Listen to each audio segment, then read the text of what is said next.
This is the Daily Blast from the New Republic, produced and presented by the DSR Network. I'm your host, Greg Sargent.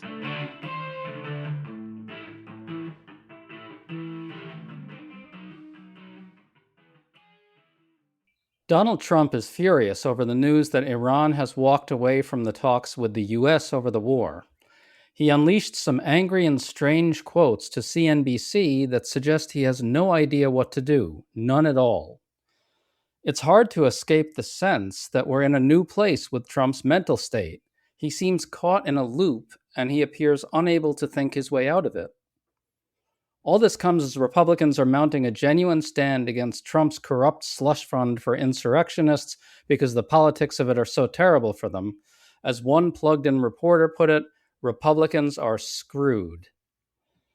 It's very unnerving to imagine how we're going to get through the next 2.5 years of this.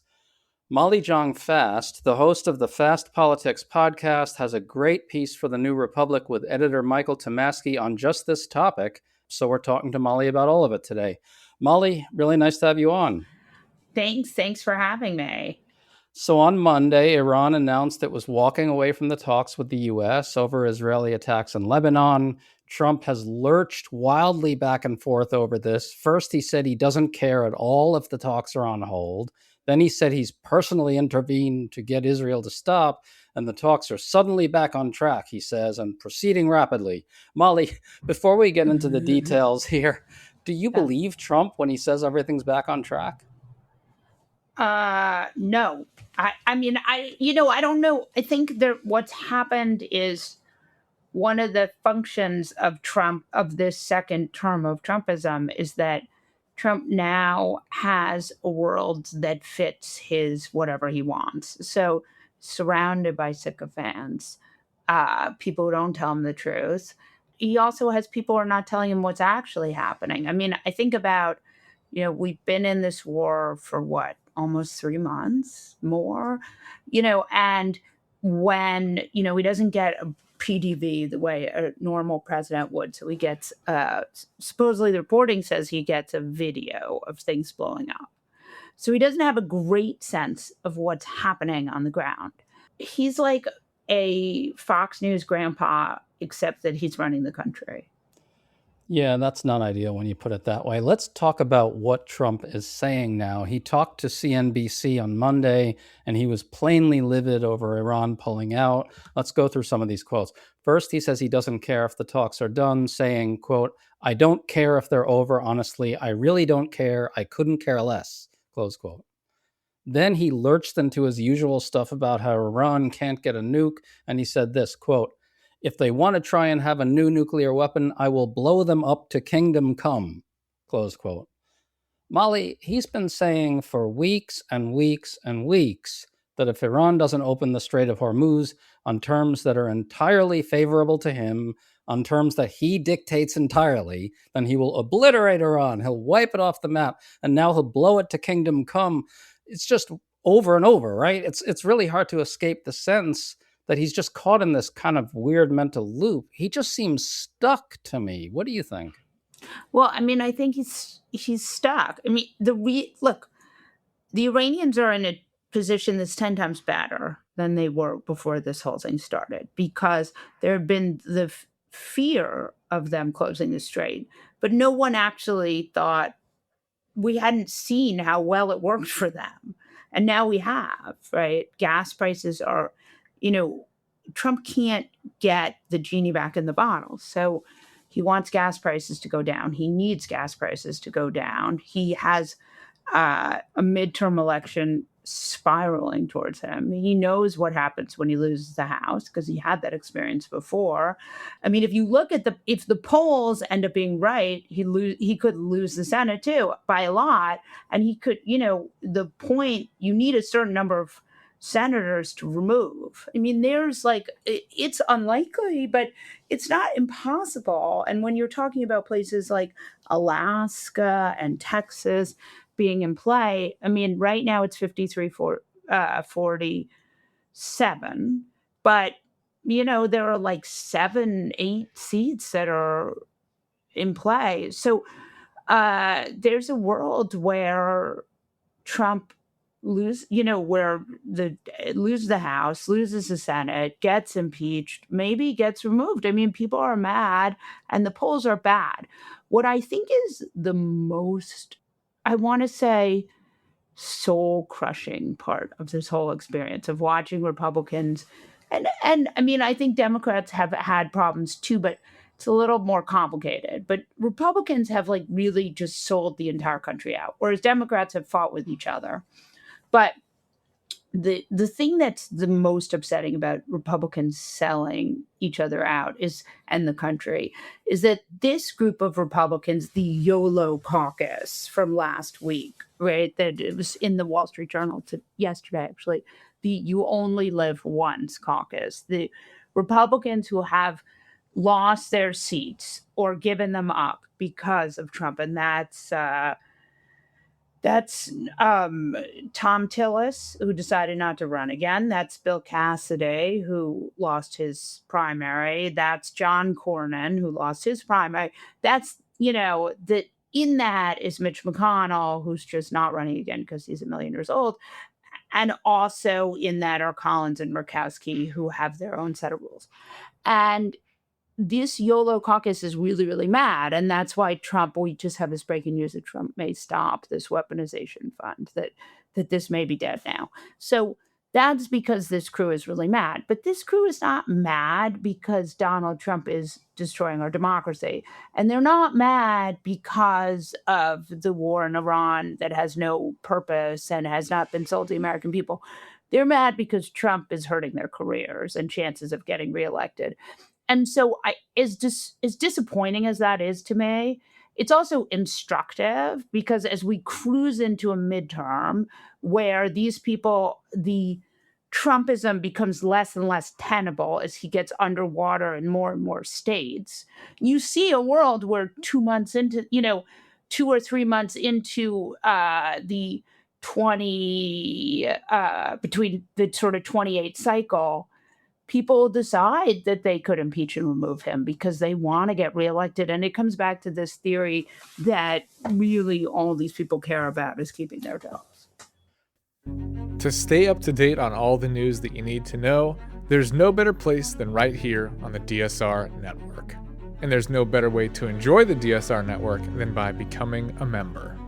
Members enjoy an ad-free listening experience, access to our Discord community, exclusive content, early episode access, and more. Use code DSR26 for a 25% off discount on sign up at thedsrnetwork.com. That's code DSR26 at thedsrnetwork.com/buy. Thank you and enjoy the show.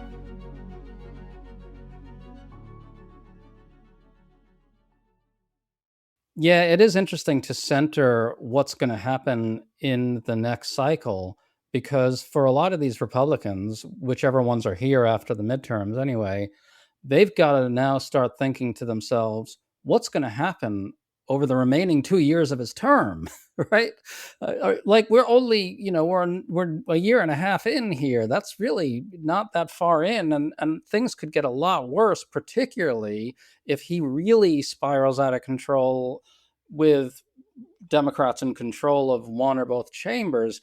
You and TNR editor Michael Tomasky had this very good piece looking at Trump's ongoing crack up from many angles, and you illustrated very well that not only is he unfit for the job, there's very good reason, actual reason, to think his deterioration will accelerate.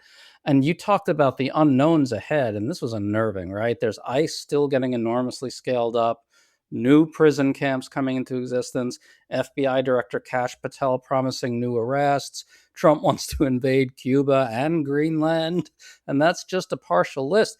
You don't paint a very reassuring picture of what's in store for us, Molly.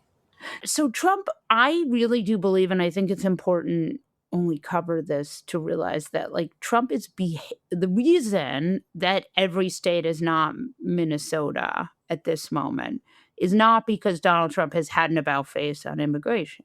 It's because Donald Trump sees the midterms coming down the pike, and he knows this is not popular.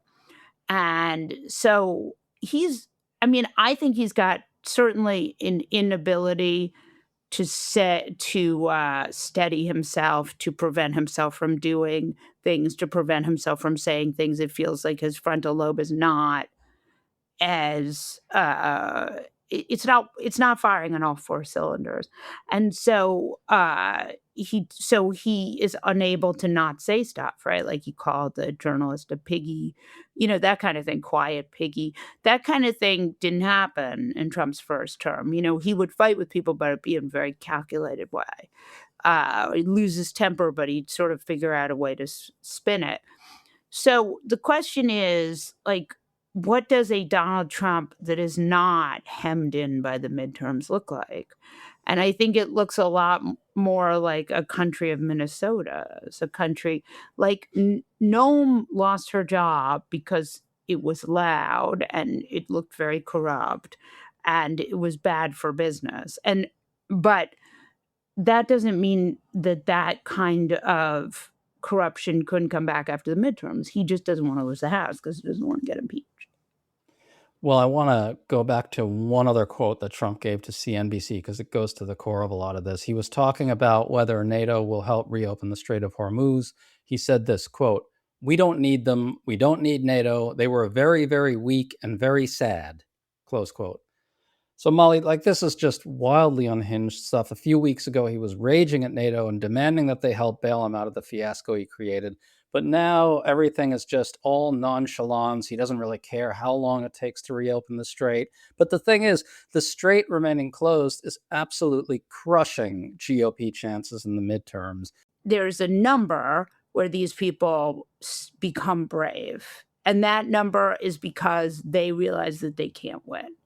And part of the calculus is that they're waiting until all of the primaries are over, because they know that they know from the John Cornyn story that you can't win a primary without Trump. So they're waiting for the primaries to be over, and then they'll make the calculus to be brave. And so some of this is just electoral math, and then some of it is the polling. But I do think there's a temptation to want to see these people as like having a come to Jesus moment or a moment of moral clarity. And that is not what's happening here.